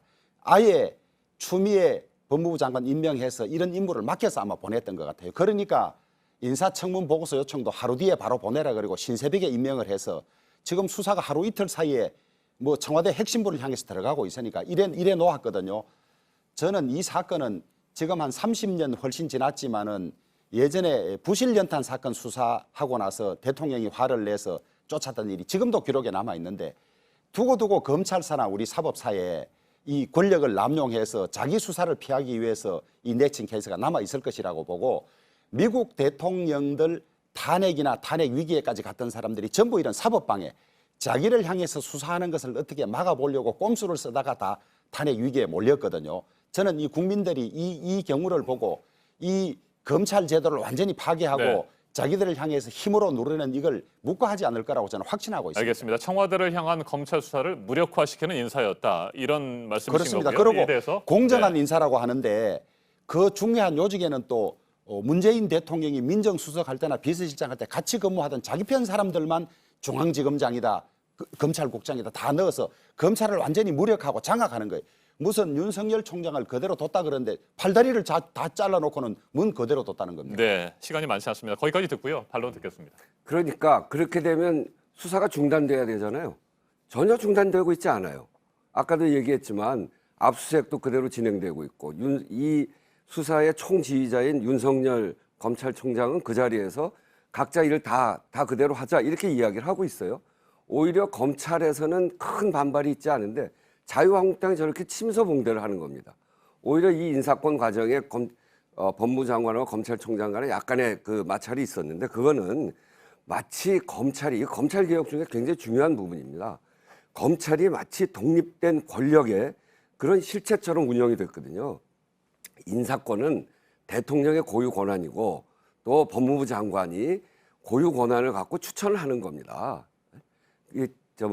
대통령에게 추천하는 건데 그거를 그렇게 하지 않았어요. 지금까지 이런 과정을 보면 검찰이 너무 독립된 기관인 것처럼 사실은 본인이 중심적으로 모든 것들을 우리가 검찰 국가가 아니에요. 우리는 민주주의 국가지. 네. 그런 점에서 보면 이번 인사를 통해서 검찰도 제자리로 돌리고 그리고 그렇지만 이 수사에 관해서는 이 검찰총장을 그대로 자기 임기를 보장함으로 해서 검찰총장이 소신껏 수사하도록 하는 토대는 그대로 둔 거죠. 저렇게 하려고 했으면 옛날에 최동욱 총장처럼 그렇게 되는 겁니다. 이번 정권은 그렇게 하지 않습니다. 알겠습니다. 아니, 검찰 인사권도 잠깐만요. 정당하게 행사해야지 인사권이란 이유로 완전히 갑질하고 앉아 있는 그것을 가지고 무슨 갑질이에요? 고유 권한이니 이렇게 이야기를 변명하고 있어요. 아니 대통령의 권한이지 인사권이. 아니 그것도 정리하죠. 정당하게 행사해야지. 자, 그럼 정당하게 했죠. 두 의원님 인사권 말씀하셨는데 사회권도 좀 인정을 해주셔야 될 것 같습니다. 네. 그렇지 않으면 끝낼 수가 없기 때문에 이제 정말 끝내야 될 시간인데 그래도 제가 한 가지는 꼭 질문을 드려야 할 부분이 있어서 질문 드리겠습니다. 이건 정말 단답해 주시면 되겠습니다. 예. 정세균 국무총리 후보자에 대한 인사청문회가 끝났지만 청문 경과보고서 채택이 이루어지지 않고 있습니다. 13일에 지금 표결을 하시겠다는 거죠? 인준 표결을? 그렇습니다. 네. 양당의 입장 짧게 말씀 듣도록 하겠습니다. 저희들은 자료도 거의 내지 않고 제기된 의혹 큰 것에 관해서 해명도 제대로 되지 않았기 때문에 더 조사해서 청문 보고서를 내든지 이 상태라면 저희들은 절대 동의할 수 없다. 그런 입장입니다. 알겠습니다. 우원식 의원님. 그 정세균 후보는 오랜 정치 과정을 통해서 충분히 잘 검증돼 있고 자기 관리가 잘 돼 있는 사람입니다. 자료 내라고 하고 또 의혹 제기하는 거는 그야말로 카더라 수준이거든요. 그렇게 카더라 수준을 가지고 시간을 끄는 건 옳지 않습니다. 이 시간 끄는 이유는 이낙연 총리의 사퇴 시한을 자꾸 끌어서 16일까지 사퇴 시한인데 그걸 못하게 하고 이런 국정의 공백을 만들고 이낙연 총리의 출마를 막으려고 하는 꼼수다 이렇게 생각하고 충분히 검증된 분위기 때문에 13일 날 저희는 표결을 통해서 처리하려고 합니다. 검증이 전혀 되지 않았어요. 세금 관련 자료는 거의 내지 않았어요. 하실 말씀이 굉장히 많으시죠? 그렇습니다. 네, 예. 다음에 또 저희가 기회를 마련하도록 하겠습니다. 오늘도 두 분의 열띤 토론 잘 들었습니다. 맞짱 토론 마무리하도록 하겠습니다. 우원식 더불어민주당 의원, 주호영 자유한국당 의원과 함께했습니다. 감사합니다. 감사합니다.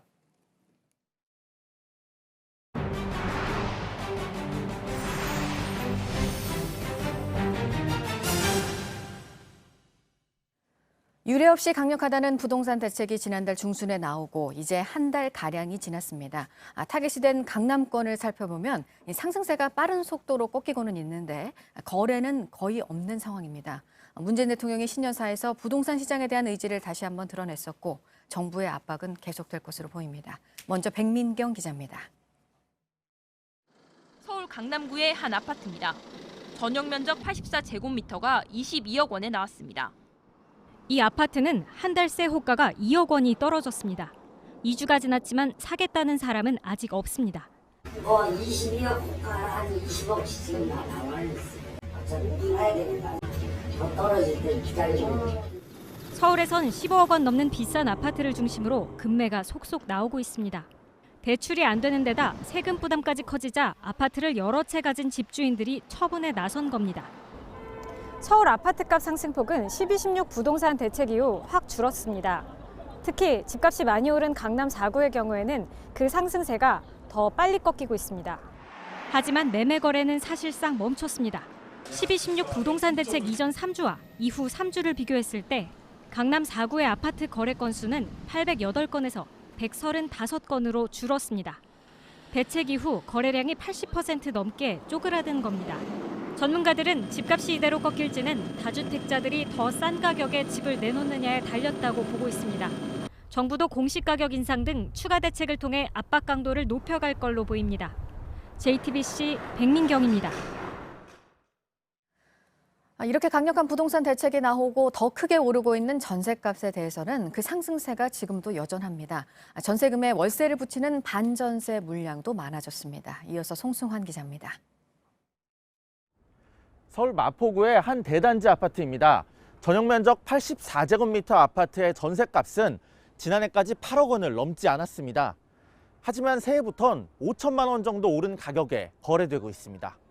특히 학군 수요가 많은 서울 강남권과 양천구 목동, 30, 40대 직장인이 선호하는 마포, 용산 등의 전셋값 상승폭이 큽니다. 이들 지역에선 겨울방학 이사철과 교육제도 개편 등으로 전세를 구하려는 이들이 늘면서 전세 품귀 현상까지 생기고 있습니다. 1월 첫째 주 서울 아파트 전세 가격은 평균 0.15% 올랐는데 강남구는 0.41%, 양천구는 0.45% 뛰었습니다. 전세 매물이 부족하자 반전세 매물도 늘고 있습니다. 전세금에 월세를 붙여 보유세 증가분을 세입자에게 넘기려는 겁니다. 이 동네도 반전세는 지금 나오고는 있어요. 종합부동산세 그런 게 세금이 많이 늘어났으니까 거기에 좀 충당하려고 그러는 심리도 있는 것 같아요. JTBC 송승환입니다.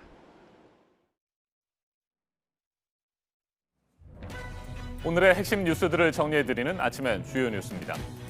데이터 3법과 연금 3법을 비롯한 민생 법안 198건이 어젯밤 임시국회 본회의를 통과했습니다. 청년 기본법 제정안과 소상공인 기본법 제정안도 의결됐습니다. 자유한국당이 지난해 11월 29일 공직선거법 개정안과 검찰개혁 법안 처리를 막기 위해서 본회의 상정이 예정됐던 안건 199건에 대해 무더기 필리버스터를 신청한 지 41일 만입니다. 한국당 의원들은 법무부의 검찰 고위급 인사에 반발하면서 본회의에 참석하지 않았습니다. 민생 법안들이 어제 이렇게 통과되고 하지만 검경 수사권 조정을 위한 형사소송법 개정안은 상정만 되고 표결은 진행되지 않았습니다. 다음 본회의가 예정된 13일에 처리될 것으로 예상됩니다. 한미일 고위급 안보 협의를 위해 미국 워싱턴을 방문한 정의용 청와대 국가안보실장이 트럼프 대통령을 만났습니다. 당초 예정이 없던 깜짝 면담이었습니다. 교착 상태에 빠진 북미 비핵화 협상의 해법과 남북 협력 증진 방안 등을 둘러싼 의견 교환이 이루어졌을지 관심을 모으고 있습니다. 트럼프 미국 대통령이 이란에 대한 제재를 늘리는 걸 승인했다고 밝혔습니다. 전날 이란을 향한 군사적 조치 대신 살인적 경제 제재를 부과할 것이라고 말한 뒤 하루 만으로 어떤 내용의 새로운 제재인지에 대해서는 언급하지 않았습니다. 영국의 유럽연합 탈퇴, 이른바 브렉시트를 단행하기 위한 법안이 영국 하원의 최종 관문을 넘어섰습니다. 2016년 6월 브렉시트 국민투표 이후 3년 7개월 만입니다. 앞으로 상원을 거쳐 여왕의 재가를 얻으면 정식 법률이 됩니다. 그리고 유럽의회가 EU 탈퇴 협정을 승인하면 유럽의회가 있는 벨기에 현지 시간으로 2월 1일 0시를 기해 영국은 유럽연합과 작별하게 됩니다. 중국을 상대로 한 도쿄올림픽 축구 예선 첫 경기에서 종료 직전에 터진 이동준의 골로 1대0 승리를 거뒀습니다. 대표팀은 모레 이란과 2차전을 치릅니다. 지금까지 아침엔 주요 뉴스 정리해드렸습니다. 아프리카 콩고 민주공화국에서 남아프리카 공화국 공군 수송기 한 대가 착륙 도중 불길에 휩싸였습니다. 불길과 함께 검은 연기가 솟아오릅니다. 현지 시간 9일 민주콩고 동부의 한 공항에서 벌어진 일인데요. 남아공 공군 소속의 수송기가 착륙하던 중 엔진에서 불이 난 겁니다. 수송기에는 UN 평화유지군 소속 승무원과 승객 등 60여 명이 타고 있었는데요. 천만다행으로 탑승자들은 모두 안전하게 대피해서 사상자는 없었습니다. 남아공 군 당국이 정확한 화재 경위를 조사하고 있습니다. 현지 시간 8일 캐나다 오타와에서는 총격 사건이 발생해 1명이 숨지고 3명이 다쳤습니다. 용의자가 피해자들을 해칠 목적으로 총을 쏜 것으로 보이는데요. 총격 직후 용의자는 도망쳤습니다. 한 주민은 사건이 발생한 곳이 숙박 공유 서비스인 에어비앤비를 하는 곳이라고 말했는데요. 현지 경찰이 사고 경위를 파악하는 한편 도주 중인 용의자를 쫓고 있습니다. 미국 하와이주에서 한 상점 여직원이 물건을 훔쳐가려는 도둑을 맨손으로 때려잡았습니다. 물건을 들고 도망치려는 남성을 여직원이 온 몸으로 막아섭니다. 거세게 밀어내자 남성은 결국 나동그라지고 마는데요. 지난달 호놀룰루의 한 상점에서 벌어진 절도 사건 장면이 담긴 CCTV가 뒤늦게 공개됐습니다. 결국 남성은 물건을 돌려주고 사과를 한 뒤 돌아갔지만 여직원은 위험한 행동을 했다는 이유로 해고를 당했는데요. 이 사실이 알려진 뒤 여성은 다른 여러 직업들을 제안받고 현재 재취업을 준비 중입니다. 여성은 자신의 행동을 결코 후회하지 않는다고 말했습니다. 용암 덩어리와 함께 화산재가 뿜어져 나옵니다. 현지 시간 9일 멕시코 푸에블라에 있는 포포카테페틀 화산이 또다시 분화했는데요. 화산재가 3km 상공까지 솟구쳤습니다. 현재까지 보고된 인명피해는 없는 가운데 멕시코 당국은 화산 경보를 내고 화산 가까이 다가가지 말라고 당부했습니다. 포포카테페틀 화산은 멕시코에서 가장 활발한 활화산으로 매년 수차례에 걸쳐 주기적으로 분화하고 있습니다.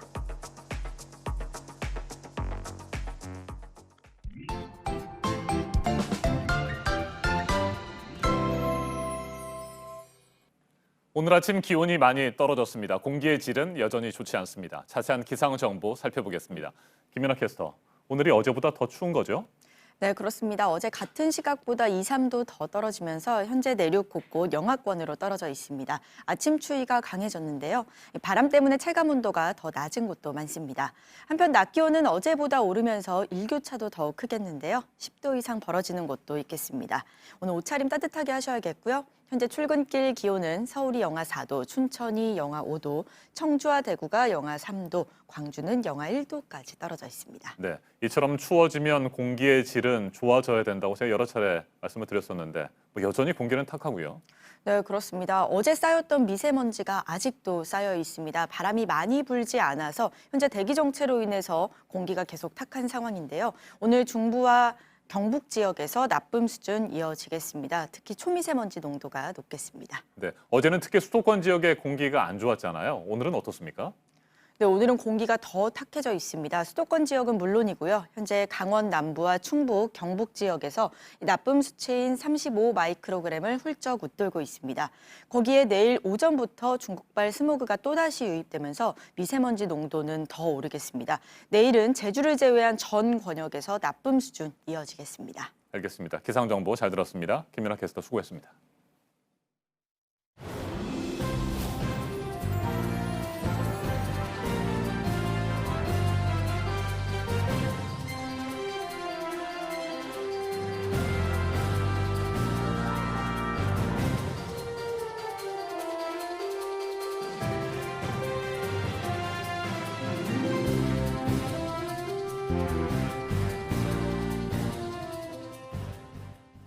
네, 금요일 아침입니다. 8시 2분 지나고 있습니다. 이탈리아 베네치아가 그야말로 극과 극의 모습을 보여주고 있습니다. 지난해 11월에는 폭우가 내려서 도시가 모두 물에 잠겼었는데 이번에는 가뭄입니다. 보도국 연결해서 알아보겠습니다. 그때는 물이 차오르는 도시 모습을 보여드렸었는데 이제는 강바닥이 드러났다고요? 네, 최근 이탈리아 베네치아의 조수 수위가 해수면 아래 50cm까지 떨어졌습니다. 비가 내리지 않은 건조한 날씨가 이어졌기 때문인데요. 이에 따라 일부 수로는 물이 거의 다 빠져 배가 지나다닐 수 없는 상황에 처했습니다. 시커먼 진흙바닥을 그대로 드러냈고 평소 관광객을 실어 나르던 곤돌라는 영업을 중단했습니다. 이는 기록적인 조수 상승을 경험했던 지난해 말과는 극도로 대비되는데요. 작년 11월에는 연일 지속된 집중호우와 또 아프리카 쪽에서 불어오는 열풍 등으로 조수 수위가 178cm까지 치솟아서 도시의 80% 이상이 물에 잠겼습니다. 결국 조수 수위만 놓고 보면 지난해와 올해의 차이가 최대 2m, 30cm가량 벌어지게 됐습니다. 네, 미국과 이란 때문에 금융시장, 유가시장 계속 영향을 받고 있는데 이런 영향도 또 있네요. 해상보험료에도 영향이 있다고요? 네. 국내 보험사는 현재로서는 보험료를 조정하지 않고 사태 추이를 지켜보고 있지만 전 세계적으로는 해상 보험료가 오르고 있습니다. 이번 사태로 보험업계가 주목하는 지점은 호르무즈 해협에서 사고가 발생할 가능성인데요. 호르무즈 해협은 중동 산유국이 원유를 수출하는 길목으로 전 세계 해상 원유 운반의 3분의 1을 차지합니다. 사실 해상 보험료는 지난해 말에만 해도 내릴 분위기였습니다. 지난해 호르무즈 해협에서 연이어 발생한 사고로 보험료가 크게 오른 데 따라서 이번에는 떨어져야 한다라는 이런 움직임이 있었기 때문인데요.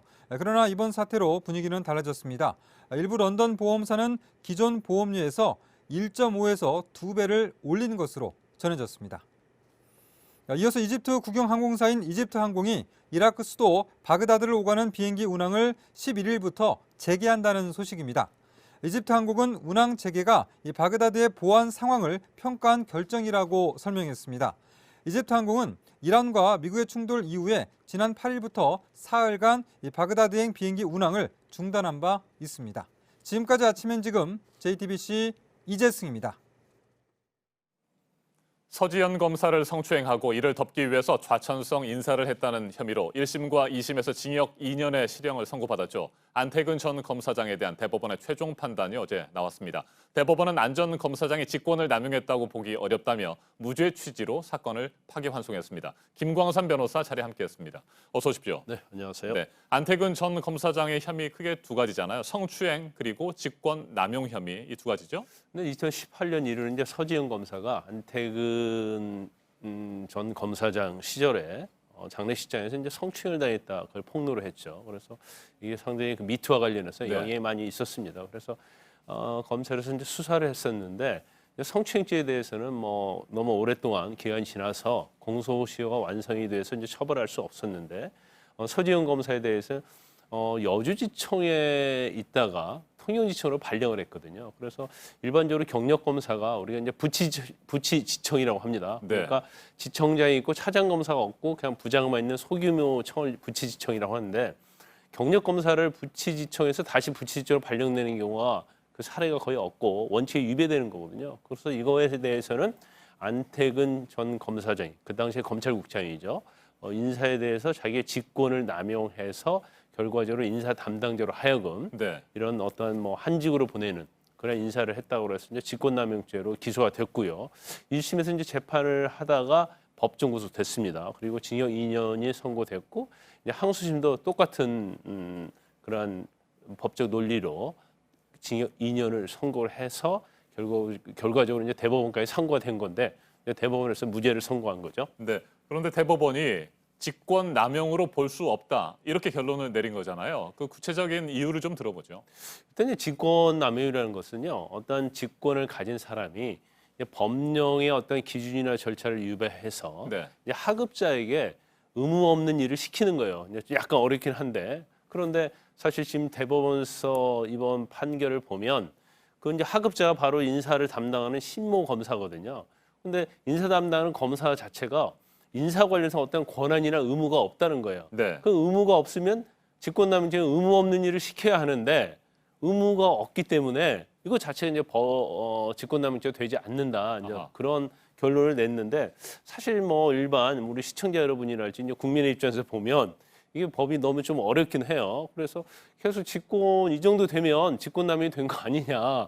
당연히 그렇게 생각할 수도 있는데 대법원이 이제 직권남용과 관련해서 직권, 직무의 범위랄지 남용의 범위 이걸 너무 굉장히 엄격하게 해석했다 이렇게 볼 수 있는 거죠. 자, 그래서 이제 서울중앙지법에서 다시 파기환송심이 진행이 되는데 네. 어제 대법원 선고를 뒤집는 판결이 다시 나올 수도 있습니까? 아니 그렇게 나오기는 어렵죠. 일단 대법원에서 파기환송 취지로 돌려보내면 네. 그 대법원의 판결 이후에 우리가 기속이 됩니다. 그래서 항소 다시 고법에 가면 고법에서 그 부분에 대해서는 사실은 대법원에서 한 취지대로 그렇게 판결을 대법원 할 수밖에 없어요. 이제 그렇기 때문에 결국 안태근 전 국장에 대해서는 항소심에서 무죄로 선고될 가능성이 크죠. 파기환송심에서. 대법원이 어제 직권으로 보석을 결정해서 풀어주지 않았습니까? 네. 그렇다고 한다면 파기환송심이 진행되고 그 결과가 어떻게 되든 간에 뭐 다시 구속 수감될 가능성은 없다 이렇게 그런 가능성이 거의 없다고 볼 수 네. 있죠. 더군다나 파기환송심이 무죄 취지였기 때문에 파기환송심에서 선고할 때는 무죄 선고할 가능성이 아주 높고요. 그러면 결과적으로 뭐 무죄가 선고되는데 구속의 여부는 문제가 되지 않는 거죠. 파기환송심이 끝나고 다시 재상고될 가능성은 없다고 보시는 거군요. 아니, 재상고될 가능성이 있죠. 왜냐하면 네. 이제 검찰의 입장에서는 대법원서 어떤 직권 남용의 법리에 대해서 잘못됐다고 생각을 하고 있고 더군다나 검찰은 일반적으로 기소한 사건에서 무죄가 나오면 거기에 대해서는 상소를 합니다. 그렇기 때문에 아마 재상고를 할 가능성이 크다고 봐요. 그러면 결과적으로 다시 대법원에서 최종적으로 결정이 날 것으로 보입니다. 네, 서지현 검사는 직권 남용의 범위를 지나치게 좁게 해석했다 이렇게 반박하지 않았습니까? 이 부분도 좀 설명을 해주시기 바랍니다. 일단 뭐 서지현 검사 입장에서는 뭐 상당히 굉장히 당황스러웠을 네. 거예요. 왜냐하면 1심, 2심 다 징역 2년 선고가 됐지 않습니까? 그런데 대법원서 뒤집어졌고 아마 대법원서 파기환송되리라고 생각을 못했을 겁니다. 그래서 서지현 검사의 입장에서는 직권을 남용해서 의무 없는 일을 시키는데 이 직권의 범위를 너무 이제 재량으로 할 수 있으면 사실 남용이 되지 않는 거거든요. 그래서 직권의 범위는 너무나 재량으로 넓히고 남용의 범위는 너무 협소하게 이렇게 해석을 한 게 아니냐. 거기에 대해서 굉장히 불만을 드러내고 있고 이제 대법원 판결을 한번 자기가 봐서 거기에 대해서 입장을 내겠다. 그렇게 얘기를 하고 있습니다. 네, 그러니까 직권 남용죄에 대해서 지나치게 엄격하게 판단을 내렸다 이런 얘기인데, 자, 직권 남용이 핵심 쟁점인 사건들이 꽤 있습니다. 일단 사법농단 사건이 있잖아요. 네네. 이 부분도 지켜볼 부분인 것 같습니다. 네, 그래요. 뭐 근데 이제 법원에서 이전에도 네. 이제 직권남용죄에 있어서 어떤 직권이랄지 이제 남용의 범위를 어떻게 해석하느냐에 따라서 유죄 문제가 상당히 갈린 사건들이 많아요. 근데 양승태 전 대법원장이 재판받고 있는 사건 중에 가장 중요한 부분 중에 하나가 이제 직권남용 아닙니까? 네. 그래서 어떤 판사에 대해서 인사에 불이익을 줬다는 건데 이 부분도 사실은 아마 재판부에서 상당히 많이 고민을 할 거라고 봐요. 그래서 이걸 단순히 어떤 대법원장이 직무의 범위 관련된 거 그러면 대법원장은 인사 관련해서 재량의 범위가 높다. 그렇게 되면 사실 무죄 가능성이 있는 거고요. 네. 또 남용과 관련해서도 사실 밑에 판사가 인사와 관련해서 어떤 권한이나 의무가 있는 거냐.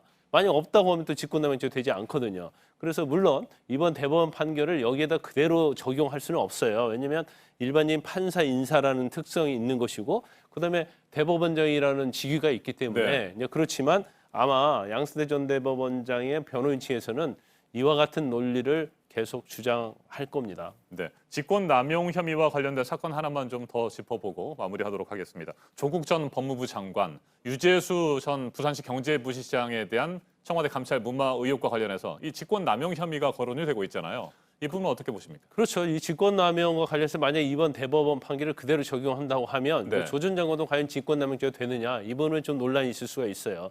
왜냐하면 특감 반원에게 사실은 감찰을 하지 못하도록 했다는 건데 그럼 특감 반원은 단순히 민정수석의 보조자다. 그래서 아무런 권한이나 의무가 없다. 그렇기 때문에 감찰 무마 중단을 지시했다 하더라도 특감 반원이 권한이나 의무가 없는데 어떻게 의무 없는 일을 시킬 수 있느냐. 이게 이제 조 전 장관 측에서 주장하는 법적 논리거든요. 그래서 이 부분도 뭐 서지현 검사 관련된 사건과 똑같은 논리를 적용하면 경우에 따라서 이제 무죄가 될 수 있는데 이제 특감 반원 자체가 자신이 결재를 받아서 이제 조사를 하는 거잖아요. 네. 그럼 조사는 이미 시작이 됐어요. 그러면 조사할 권한이 있는 게 아니냐. 그러면 만약에 권한이 인정이 된다고 하면 거기서는 직권남용죄가 될 가능성이 크고요. 그렇지 않고 권한 자체가 없고 본인이 어떤 의무를 지고 있지 않다고 한다면 결국 조정근 장관에 대해서도 직권남용죄 적용하기 어려운 그런 측면이 있는 거죠. 알겠습니다. 안태근 전 검사장에 대한 직권 남용 혐의 이 부분은 앞으로 서울중앙지법에서 진행될 파기환송심을 지켜봐야 될 것 같습니다. 네, 여기까지 듣도록 하겠습니다. 김광삼 변호사였습니다. 말씀 잘 들었습니다. 조국 전 법무부 장관의 부인 정경심 교수가 동양대 표창장을 위조한 혐의로 2차례 기소된 것을 놓고 재판부와 검찰이 어제도 충돌했습니다. 재판부가 이중 기소에 대해 묻자 검찰은 재판부가 다르다고 판단해서 다시 기소한 것이라고 맞받았습니다. 앞선 재판에서는 고성이 오갔지만 어제는 비공개로 진행이 돼 법정 모습이 공개되지는 않았습니다. 이도성 기자가 보도합니다. 재판부는 검찰이 정경심 동양대 교수의 표창장 위조 사건을 같은 사안으로 2번 기소했다며 문제 삼았습니다. 두 사건에서 위조됐다는 표창장은 2012년 9월 7일자 하나이기 때문입니다. 정 교수의 변호인단도 같은 사안을 2번 재판에 넘겨 어떻게 방어해야 할지 모르겠다고 지적했습니다. 검찰은 서로 다른 사건이라는 재판부 판단에 따라 추가 기소한 것이라고 즉시 반박했습니다. 그러면서 두 건 모두 정확한 위조 시기를 재판 과정에서 입증하겠다고만 밝혔습니다. 재판은 비공개로 진행됐습니다. 재판 진행에 방해될 가능성이 있다며 재판부가 공개하지 않기로 했기 때문입니다.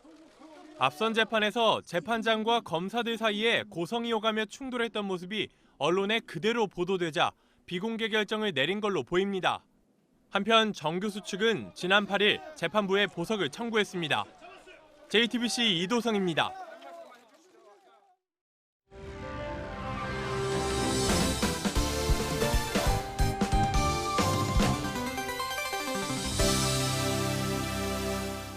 네, 지난주에 이어서 추억의 맛을 찾아 떠나는 여행, 오늘도 떠나보겠습니다. 노중훈 여행 작가와 함께하겠습니다. 어서 오세요. 안녕하세요. 네, 지난주에는 40년 이상 된 네. 만두, 떡볶이, 분식점들을 보여주셨는데 오늘은 제목으로 들고 오신 게 할머니의 국수집이에요. 네. 할머니의 국수집, 뭔가 좀 이야기가 들어가 있을 것 같아요. 아, 너무 매력적입니다. 네. 할머니도 매력적이고요. 네. 국수도 매력적이고요. 네. 좀 풀어서 말씀드리면 할머니들이 들려주는 이야기, 뭐 살아온 세월 이런 게 구전 동화 듣는 것 같아요. 전래 동화 듣는 것 같고, 그다음에 할머니들이 이렇게 오랜 세월 동안 연륜으로 정말 빚어낸 국수도 네. 맛있고요. 어떻게 보면 되게 간결하고 단출하고 뭐 치장 많이 안 하고 별거 없거든요. 원래 그런 게 맛있잖아요. 네, 근데 약간 저는 뺄셈의 국수 뭐 이렇게도 표현을 해본 적이 있는데, 뺄셈의 국수. 네, 맛있더라고요. 네, 맛있어요. 네. 먼저 이제 네. 가볼 곳은 네. 근데 국수 이름이 맹물 국수예요. 그러니까 네. 맹물이 우리가 아는 그 맹물이에요. 그렇죠. 맹물로 국수를 만든다는 네, 거예요. 수돗물로 그냥 받아가지고 끓이시더라고요. 네. 여기는 경북 울진에 있는 집인데 네. 이 어머님이 이제 해가 바뀌었으니까 올해 84 되셨을 거예요. 이말머니이신데 46년 전에 이제 시누이에게 당시 돈으로 100만 원 주고 이제 이 식당 건물을 사셨다고 하더라고요. 그 나오시네요. 나오시네. 네. 제가 저 국수집 앞에 있는 빵집에서 빵 사다가 이렇게 어머니 회유하려고 대접도 좀 하고 라면이랑 국수밖에 안 파는 집인데요. 네. 저렇게 요즘 말로 하면 오픈 주방이 되겠죠. 제가 국수를 청했더니 어머님이 저렇게 수돗물 받아가지고 맹물로 국수를 끓이시는 거니까 그러니까 육수를 내는 게 아니죠. 보통은 이제 되죠. 국수 하면은 육수에 네. 당연히 그렇게 네. 생각을 하는데. 그래서 그냥 근데 이제 두 가지는 넣으시더라고요. 진간장이랑 조미료는 한 꼬집은 이제 네. 넣으시고 이제 국수는 별도로 삶아가지고 이렇게 이제 말아주시는데 쪽파 간장 올리고 그다음에 신김치를 곁들여서 내어주셨는데 맛이 어때요? 맛있어요. 맹물 국수는? 물론 저게 이제 쪽파 간장의 위력일 수도 있겠지만 따지고 보면 예전에 집에서 뭐 어머니들이 육수 낼 거 없고 마땅한 찬거리 없었을 때 그냥 이렇게 물 받아가지고 즉석에서 면 삶아가지고 간장 이렇게 솔솔 뿌려가지고 먹기도 했잖아요. 그런 느낌도 나고 옛날 느낌도 너무 좋았고 맛있었어요. 저는 굉장히. 그러니까 네. 보통 이제 국수를 먹을 때 네. 그 국물 맛으로 먹기도 하잖아요. 그 맞아요. 뭐 육수가 얼마나 진하게 우러나오고 이런 걸 또 중요하게 생각할 수도 있는데 네. 그냥 국수라도 그 맛이 난다는 맛있어요. 건가요? 그리고 물론 여기 이제 뭐 신김치하고 간장의 이런 또 뒷받침도 있기도 하겠지만 또한 중요한 건 어머님이 이렇게 얘기를 하다 보면요. 그 네. 말맛에 빠져들어가지고 국수가 또 자연스럽게 맛있어지더라고요. 네. 그리고 다음으로 가볼 곳은 네. 여기는 좀 특이한 게 네. 자연에서 건조를 한 국수를 네. 사용한 그런 곳이 있네요. 지금 많이 남아있지는 않은데 그래 드물게 전국에 뭐 이렇게 자연광 그다음에 뭐 바닷바람 이런 걸로 말린 자연 건조 국수를 이제 이용해서 국수를 내는 집이 있는데요. 여긴 전라북도 임실이고 여기 어머니도 78이실 거예요. 네. 뭐 테이블 3개밖에 없는 지금 화면에 나오고 있는데 간판도 없죠. 저 종이로 붙여놓은 게 메뉴판 겸 간판이 되겠고요. 국수랑 콩나물 국밥 딱 2가지를 파는데요. 여기 임실에서 나오는 비읍국수로 굉장히 유명한 자연 건조 국수가 있습니다. 그걸 이용해서 이제 삶아내시는데 저기 주방이에요. 네. 어머니 혼자 들어가면 아무도 들어갈 수 없는 굉장히 작은.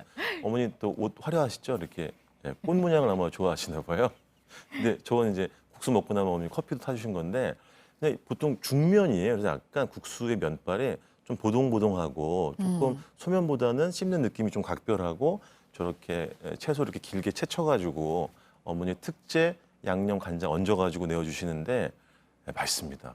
자연 건조 국수는 그 자체로 좀 감칠맛이 있거든요. 맛있더라고요. 씹는 맛이 좀 다른 건가요? 맞아요. 아무래도 원래 조금 국수랑? 두께감도 있고 네. 차진 면도 좀 있고 그리고 어머니가 콩나물국을 기가 막히게 끓이시거든요.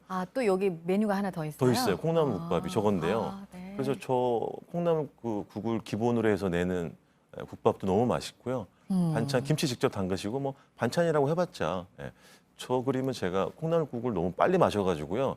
국물 있을 때 없을 때 찍어가지고 완국이라고 하죠. 네. 완국. 네. 금방 다 먹어 치웠습니다. 아주 얼큰하게 맛있을 것 같습니다. 맛있습니다. 네. 그리고 대구에도 또 이제 할머니 한 분이 네. 운영하는 곳이 있는데 여기는 보니까 양으로 유명하네요. 아 정말 혹시 이게 양이 많지는 않으시죠? 뭐 국수는 또 네. 에이.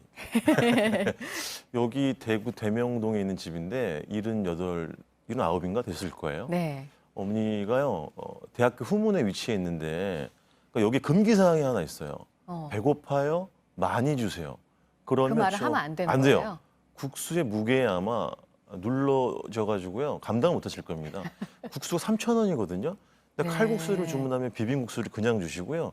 비빔국수를 주문하면 칼국수를 덤으로 그냥 주세요. 뭐라고요? 그러니까 그 네. 국물 있는 국수를 주문하면은 딸려 나오는 게 비빔국수고 네. 비빔국수를 그 메인으로 주문하면 딸려 나오는 게 또 국물 있는 국수예요? 그러면 맞아요. 어떻게 시켜도 두 개를 다 먹는 다 거 먹는 아니에요? 거예요. 그래서 네.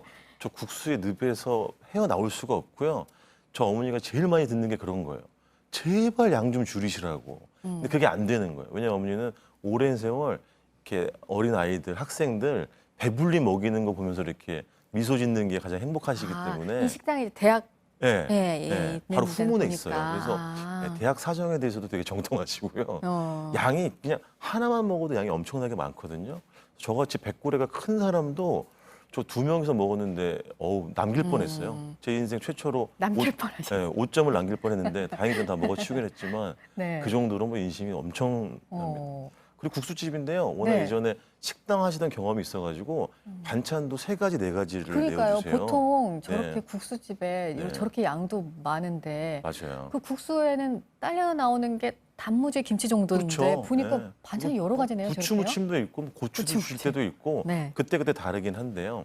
어쨌든 간에 가셔가지고 저 많이 먹을 거예요. 뭐 곱빼기 주세요. 이런 말은 이제 안 하시는 게 신상에 이루어질 겁니다. 네. 맹물로 끓인 국수 네. 그리고 자연에서 건조한 국수로 만든 또 국수 네. 양이 너무 많은 국수까지 네. 오늘은 할머니들의 국수 여행을 한번 떠나봤습니다. 네. 잘 봤습니다. 다음 주에 노중훈 제가 네. 구멍가게로 찾아오겠습니다. 아 다음 주에는 구멍가게. 구멍가게로. 네. 다음 네. 주 저 마지막 주예요. 알겠습니다. 네, 고맙습니다. 노중훈 여행 작가였습니다. 네, 중국에서 발생해서 우려가 커지고 있는 폐렴에 대해서 중국 정부가 새로운 유형의 코로나 바이러스 때문이라고 밝혔습니다.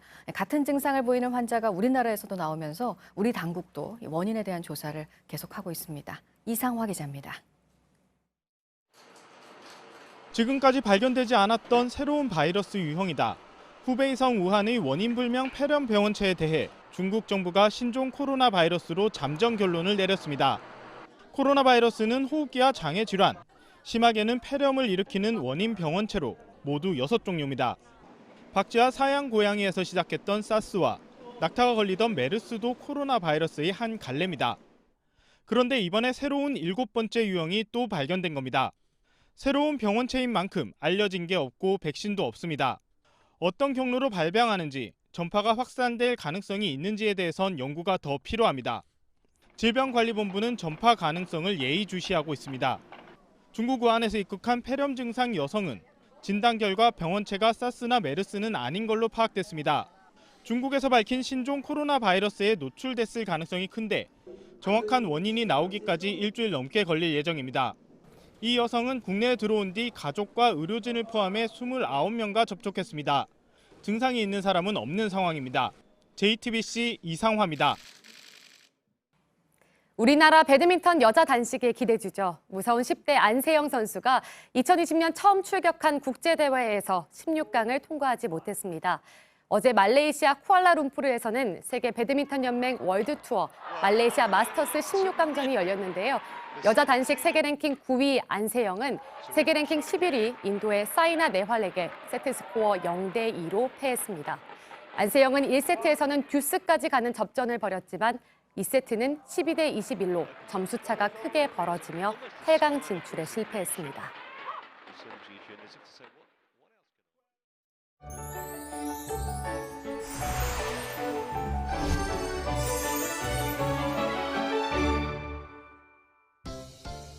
아침 기온은 어제보다 더 떨어지면서 내륙 대부분 지역이 영하권입니다. 낮 기온은 더 올라서 오늘 일교차가 10도 이상 벌어지는 곳도 많겠습니다.